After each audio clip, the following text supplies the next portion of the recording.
y'all, welcome back to another video. In this video, I'm going to do anime safe for kids to watch. The first one on my list is The Legend of Korra. Now, of course, we know The Legend of Korra is a spinoff from Avatar: The Last Airbender. And I feel like Avatar: The Last Airbender is also kid friendly, but I'm trying to do a list of anime that we didn't watch as kids, okay? Anime that is not Pokemon, Digimon, Yu-Gi-Oh, Sailor Moon, Avatar: The Last Airbender, anime like that we all saw, okay? I'm trying to do a list of anime that different anime that are usually not mentioned when you talk about it. And the Legend of Korra maybe, but I just felt like it was worth putting on my list. But The Legend of Korra explores themes like identity, duty, influence, discrimination, and prejudice that kids can learn from. Like, through Korra's journey of being a better avatar than Aang, and fighting the people who were against avatars, or people with powers, people that were able to bend air, water, fire, whatever. It also shows why respect for traditions is needed even in a modern world or society. I feel like Korra didn't really respect traditions. She kind of just wanted to do things her way, but then I think she does learn from the other avatars rather than feeling like she was drastically different from them. I feel like she learned from the avatars before her, and I felt like that was necessary. Because we're going to be honest, when Aang was Avatar, Aang was a kid. He was really young. He was struggling with being an Avatar and having an ordinary life. And I feel like a lot of that played a part in the choices that he made. And he maybe didn't make a lot of the best choices. And I feel like Korra kind of had, like, she felt like she was burdened to be different and do things differently than the other avatar, but I feel like it was important for her to learn the traditions and understand the last avatars and where they were coming from and why they did things the way that they did. And she even relied on their powers a little bit. I also feel like this anime is safe for kids because it does not sexualize the character. You don't see half-dressed characters with extremely large boobs or whatever. They don't sexualize them, and they don't really focus on romance in this anime. There isn't any vulgar language, inappropriate jokes, or vulgar ideals, stuff like that you wouldn't want your kids to see. I think that they can learn a lot from Korra, even through her mistakes and a lot of the things that she did despite being an avatar. The second one on my list is pretty much all of the Studio Ghibli movies. I feel like they explore certain themes safely. I think they are kid friendly. They don't have vulgar languages or ideas, stuff like that. They tell complex stories, but in a way that kids can learn from. I also feel like the animation is compelling, and it attracts children, I feel, and also brings out the kid in the adults, because I like a lot of the Studio Ghibli movies. I'll also list some of them on the screen so y'all will know what I'm talking about.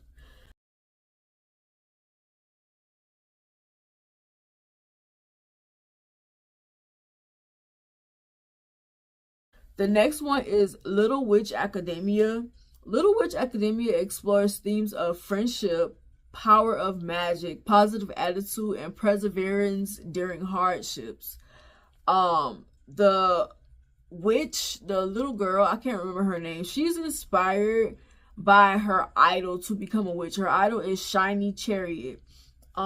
She doesn't have magical powers, but she doesn't allow that to make her give up. Like, she finds a way to do the things that the other witches in training could do with their power. Like, she, you know, not able to ride a broom or whatever, so she tries to find another way to do things. Then she ends up finding the shiny rod, and it helps her and gives her purpose, which to find out what happened to Shiny Chariot. So she starts off on this journey to become a witch, but then there's a lot of things that she uncovers. And so her idol, something happens to Shiny Chariot, and she goes on a journey to find out what happened to her, to expose the truth. I feel like kids can learn from the little girl off of Little Witch Academia. I also feel like they would be entertained by it. It's funny. It's heartwarming. And it's just a fun anime to watch as a kid. As an adult, because I watched it. I mean, a lot of us watched it. The next thing on my list is Card Capture Sakura. They was calling her Sakura. I thought it was Sakura. But they was Sakura. That name was called so much in that anime that I was like, bro, we know what her name is. Okay? But the name is Card Capture Sakura. She is a magical girl. This is a magical girl anime. I know a lot of y'all don't like want y'all kids to see anime with like witches and magic and stuff because y'all feel like it goes against your religion and stuff like that. But I just feel like it's not that deep. It literally isn't that deep. It's entertainment. If you don't believe in it, how do you feel like your kids can be influenced by it? If you think that it's something that doesn't exist, you don't believe in it, how can your kids be influenced by it? Just ask yourself that question. And with that, I will say, I feel like they would love Card Capture Sakura. She is this little girl who just be getting herself in trouble. I'm not gonna lie. But she do get herself back out of it. So she accidentally releases the magical cards from this book that they were in. And now she has to capture them. She gets help from the guardian of the cards, and also one of her friends, Tomoyo, which is a boy. So this anime can be for little boys and little girls. It's not gender specific. Like, nothing should really be gender specific. Nothing should really be gender specific, but I understand that a lot of y'all want things to be. So if you feel like you don't want your son to watch it, that's your business, not mine. But I feel like both boys and girls can watch it. It explores themes like love, family, and friendships, where Sakura gets herself into trouble, but her friends help her by helping her capture the cards. And in the midst of doing that, some of them also find themselves with powers as well. The next anime is one that I have fallen in love with. When I tell y'all that I've watched this anime at least 30 times in the past couple of months, I promise I'm not lying. All 3 seasons, gobble it up like Thanksgiving dinner, like. But the name of it is Laid Back Camp. It teaches you about camping. Like, if you're interested, you're an outdoors person, your kids love the outdoors and they love things like this. It teaches you about camping, but specifically in Japan. And you get exposed to Japanese culture through the food that they cook in the cities. The cities and the campsites that they visit in Japan. Like, you see things like Mount Fuji, you see how close it is to different villages and stuff. They have a lot of like these bridges that Japan is like famous for. These bridges, a lot of landmarks and stuff like that. Maybe certain dishes that are popular in certain cities and different areas over there. So your child will learn a lot about Japanese culture through this anime, and they will it's just like like it says, laid back camp. It's just one of those anime that are like very realistic. It's about real life. Things that you do in real life is not something that is no fantasy or whatever. You might hear little myths and legends and stuff like that that come up, but it's not based off of that. It's about this group of girls who are in high school who really love the outdoors and they love camping. And so they explore Japan through camping and they build friendships, form bonds, and things like that. It explores friendship, maturity, bonding, and building friendships through common interests.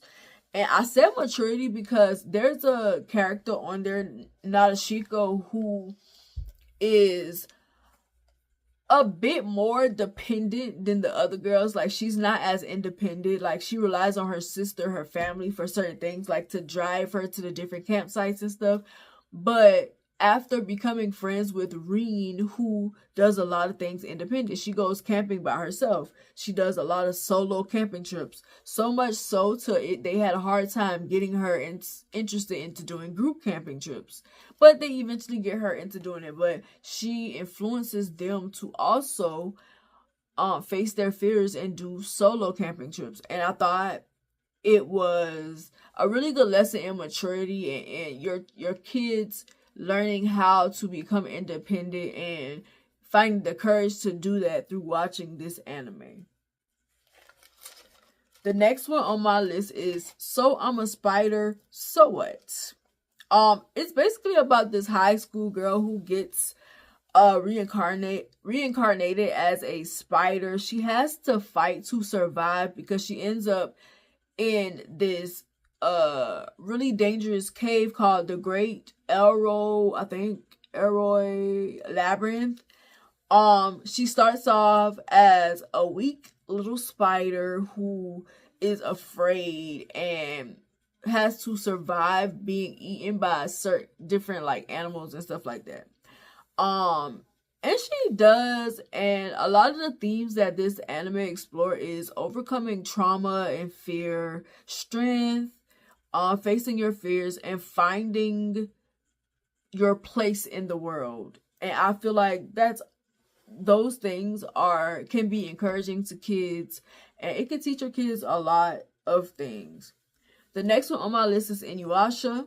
Inuyasha is an action adventure anime that takes place during, I think, don't get me to lying, I'll put it on the screen, but it's basically this girl who is a reincarnation of this priestess that existed in a time before her. She ends up getting sent to a time before hers and ends up releasing this demon named Inuyasha, who was sealed to this tree by a girl that the priestess Kikyo that he was in love with, or whatever. She releases him, and she also ends up breaking the Shikon jewel shards into 100 pieces, so they have to travel around the forest, whatever, to retrieve every piece of the Shikon jewel shard so the demons can't use it to power up and destroy things that they were destroying. Okay, but the themes that this anime explore are enemies to friends, spirituality, connection between the spirit realm and the human world, friendships, love, loss, and trauma. The next one on my list is One Piece. I feel like One Piece has a strong and interesting storyline. A lot of anime fans will say that it's a waste of time to watch One Piece because it's so long and it takes a long time to pick up or whatever. I watched it from beginning to end. It only took me about 3 months to watch almost 1,000 episodes, maybe like 900. I think when I first started watching it, it only had up to like 800 and something episodes. It only took me 3 months because it was really good to me. I don't really understand people who say that the anime isn't good at first, because it was good to me at first. I don't know. First couple of episodes were good to me. I love watching Luffy's journey to become the king of the pirates. The friends that he makes, and of course I'm not going to go into detail about it because this video will be long if I do that. But the friends that he make, the people that he saved, the countries that he saved, the things that he learned along the way, trying to find the One Piece and also trying to be the king of the pirates. The themes that it explores is friendship, adventures, and perseverance. Luffy and his self-discipline to reach his goal, like he never gets sidetracked or distracted from his goal. He is always goal oriented first, and I feel like that's something kids can learn from. His ambitions are influenced by this legendary treasure called the One Piece. People don't know if it actually exists, but it's a lot of pirates that are trying to find it. And you gotta get to see their adventures as they're trying to find it. Luffy also is a character who ends up gaining respect from his enemies and his friends as he becomes more powerful, and gets closer to his goal of being the king of the pirates. I feel like your kids will enjoy it. It's really fun, adventurous, action-packed, and funny as well. The next one on my list is K-On! K-On! Explores the themes of friendship, common interest, bonding, improvement, and maturity as well. It's about these 5 aspiring musicians who juggle high school with being in a band. They start this light music band because they have a light music club in school, and they end up building like friendships and bonding with each other through their love of music, and also taking the band outside of school and joining a competition. The music that they make is very uplifting, it's very positive, and I think your kids will really like it, especially if they love music. Also, the girls face having to split up as they prepare to go to college. One of the girls is young, so she ends up having to stay in high school while the other girls are preparing to go to college, and they're going to their different colleges. And they kind of explore splitting up with your friends at that point of your life and having the courage to continue your journey without them being there every day. Not necessarily your friendships ending, but them evolving and y'all having to figure out a way to stay connected while y'all are apart. I think kids would benefit from seeing something like that. The next one on my list is My Hero Academia. The characters are interesting, and also the quirks that they have are really interesting. It also shows how to handle bullies through Deku and Bakugo's relationship, and Deku fighting to become friends with Bakugo dealing with his feelings about Deku and why he bullied him and stuff like that, and them eventually becoming friends. Now, is it realistic for your kids to think that they can become friends with their bully? No. However, it does give that possibility, because sometimes that does happen in real life. Does it happen often? No, but they can still learn from that. But it explores the themes of perseverance, self-confidence, finding strength in weakness, and adversity. Deku was fighting for his dreams to become the #1 hero, and he faces a lot of adversity during those times. He's very sensitive.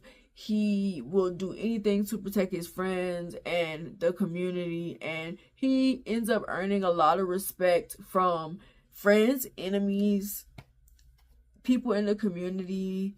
And I have to watch the ending of it. I think it did end recently, and I have to watch the ending of it because I didn't. But what I've seen so far, I really think that kids could benefit from watching.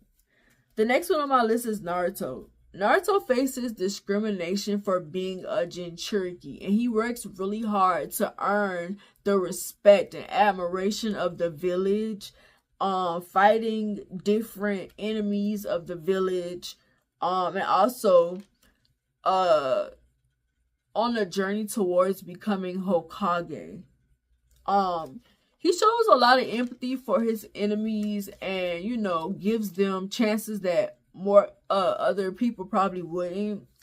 I think Naruto to me is a character that I feel is safe for kids to idolize or look up to, because he's very kind-hearted, he's very forgiving, he's very courageous, and he inspires you to be the same way.